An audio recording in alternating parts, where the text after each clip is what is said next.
রাজ্যের শিক্ষিত বেকার ছেলেমেয়েরা মাসে পাবেন ২,০০০ এবং ৩,০০০ টাকা করে। যারা গ্র্যাজুয়েট রয়েছেন আপনাদের দেওয়া হবে মাসিক ৩,০০০ টাকা করে, এবং যারা মাধ্যমিক উচ্চ মাধ্যমিক পাশ রয়েছেন আপনাদের দেওয়া হবে মাসিক ২,০০০ টাকা করে। এই খবরটা ইতিমধ্যে আপনারা শুনেছেন বা জেনেছেন, যে প্রকল্পের নাম হচ্ছে যুবশক্তি প্রকল্প। এই যুবশক্তি প্রকল্পের আবেদন নিয়ে কি আপডেট রয়েছে আজকে ২১শে আগস্ট দাঁড়িয়ে আমরা একটু আলোচনা করব।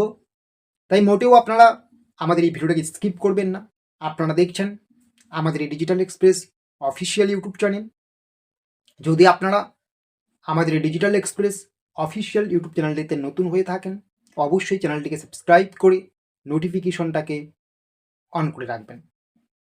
বাংলার যুবশক্তি প্রকল্পে আপনাদের কিন্তু অবশ্যই ২১ বছর হতে হবে, মাধ্যমিক সমতুল্য পরীক্ষা পাস করতে হবে।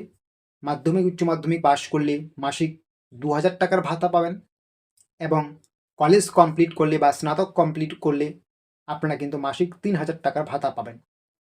এই প্রকল্পের যে সূচনা বা টাকা দেওয়ার প্রক্রিয়া, এটা কিন্তু আপনারা পাবেন অক্টোবর মাস থেকে। ইতিমধ্যে বিধানসভা বাজেটে ঘোষণা করা হয়েছে। তবে আজকে ২১শে আগস্ট দাঁড়িয়ে আপনারা কিন্তু শুনতে পাচ্ছেন বা দেখতে পাচ্ছেন, জানতে পারছেন বিভিন্ন জায়গায় যে এই ডেট বা ওই ডেট থেকে যুবশক্তি প্রকল্পের অনলাইন অ্যাপ্লিকেশন বা অফলাইন ফর্ম ফিল আপ শুরু হচ্ছে। সত্যি কি যুবশক্তি প্রকল্পের ফর্ম ফিল আপ নিয়ে কোনো আপডেট পাওয়া গেছে? তো এর উত্তরে আপনাদেরকে আমি বলবো যে যুবশক্তি প্রকল্পের ফর্ম ফিল আপ নিয়ে কিন্তু এখনও পর্যন্ত সেরকম কোনো আপডেট উঠে আসেনি। আপনারা যে বিভিন্ন আপডেট বা তথ্যগুলো পাচ্ছেন, এগুলো কিন্তু এখনও সরকারি নয়। একটা কথাই আপনাদেরকে আমি বলবো, যুবশক্তি প্রকল্পের যে টাকা দেওয়ার যে কথা বলা হয়েছে বা প্রকল্প চালু করার কথা বলা হয়েছে, এটা কিন্তু অক্টোবর মাস থেকে চালু করা হবে, এমনটা কিন্তু বিধানসভা বাজেটে উল্লেখ করা আছে। যারা যোগ্য রয়েছেন অক্টোবর থেকেই ২,০০০ এবং ৩,০০০ টাকার আর্থিক সুবিধা পাবেন। তবে তার আগেই তো আবেদন প্রক্রিয়া হবে। তো আবেদন প্রক্রিয়া নিয়ে কিন্তু এখনও পর্যন্ত সরকারিভাবে বা অফিসিয়াল কোনো নোটিফিকেশন জারি হয়নি। বিধানসভা বাজেটে শুধু এটুকুই বলা হয়েছে অক্টোবর থেকে ফর্ম ফিল আপ শুরু, মানে টাকা দেওয়ার প্রক্রিয়া শুরু হবে।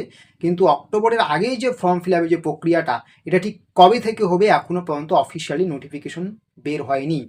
তো এই আগস্ট মাস যেহেতু প্রায় শেষ হতে চলছে, মাঝখানে শুধুমাত্র একটি মাস রয়েছে, সেপ্টেম্বর মাস। তো আশা করা যাচ্ছে খুব দ্রুত বাংলার যুবশক্তি প্রকল্পের অনলাইন ফর্ম ফিল আপের প্রক্রিয়া শুরু হবে। যখনই আমরা সেই আপডেটসটুকু পাবো, সেই আপডেটসটুকু কিন্তু আপনাদেরকে সবার আগে আমাদের এই ডিজিটাল এক্সপ্রেস অফিসিয়াল ইউটিউব চ্যানেলে দেব।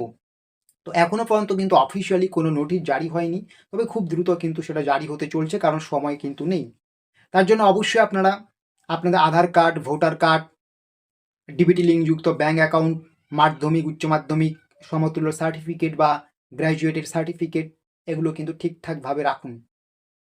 পরবর্তীতে যখন আবেদন প্রক্রিয়া শুরু হবে, এই ডকুমেন্টসগুলো যদি আপনার কাছে না থাকে, আপনি কিন্তু যুবশক্তি প্রকল্পে আবেদন করতে পারবেন না। তো এরকমের ছোট বড় তথ্য বা আপডেটসগুলো পাওয়ার জন্য অবশ্যই আপনারা আমাদের এই ডিজিটাল এক্সপ্রেস অফিসিয়াল ইউটিউব চ্যানেলটিকে সাবস্ক্রাইব করে নোটিফিকেশনটাকে অন করে রাখুন।